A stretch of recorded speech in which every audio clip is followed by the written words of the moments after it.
and conducts her family. So thank you. Agreed. Thank you, Mr. Garcia. And I will now recognize myself for 5 minutes. First of all, I want to say thank you to all of our witnesses who are here today. I also believe I want to say that the American people deserve transparency, not just on JFK files, MLK, Epstein list, all the things.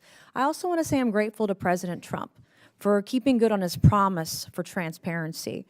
This is a man who literally also took a bullet for his country. And I agree with you, Mr. Stone, on your testimony and your opening statement. Giving our country, giving our democracy meaning and a purpose for a nation. And that, to me, personally means getting to the bottom of the truth, getting the truth out of whatever three-letter agency is hiding information, whether it's from Congress, whether it's from the American people. But sunshine literally is the best medicine. And we've just seen over the last few years, regardless of your politics, but we saw 51 intelligence leaders sign a letter saying the Hunter Biden laptop was fake.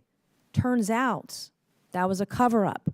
We saw a presidential candidate and Donald Trump spied on by the political opposition. We saw Biden's health care, his health.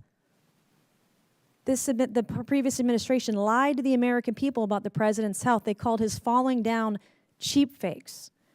We saw the origins of COVID covered up by a government. We saw documents after documents, hidden from the American people. Donald Trump was treated differently when they found documents at Mar-a-Lago versus the way Joe Biden was treated when they found documents in his garage. The government tried to cover it up, tried to cover from him. We were lied to about drones just in the last few months. And so when we talk about this, the deep state, not only was it around during JFK's assassination, but it's here today.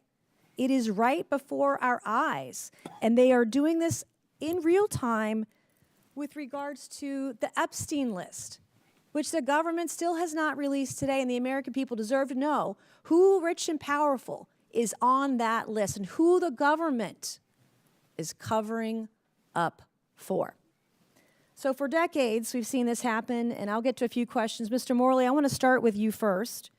You said, according to your testimony, in asking, what did the CIA know and when did they know it? What do you think that is? What is the answer to that question? I just want to say, I want to preface my remarks by saying I'm a liberal Democrat, and I don't shy away from that. That's part of my reporting, and that's part of my reputation for straight shooting. What did the CIA know about Lee Harvey Oswald, and when did they know it? Mm-hmm. A whole lot.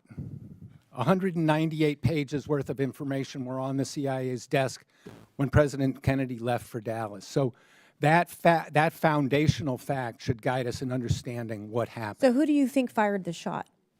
I don't know. You don't know, but you don't believe it was Lee Harvey Oswald? Oswald was not the intellectual author of Kennedy's death, even if he fired a gun that day. Who do you think was the intellectual author of Kennedy's death? Kennedy's enemies high in his own government is as specific as I can be based on the available evidence. Mm-hmm. Probably CIA and Pentagon. How long had the CIA been surveying Lee Harvey Oswald before the assassination attempt? 4 years. 4 years.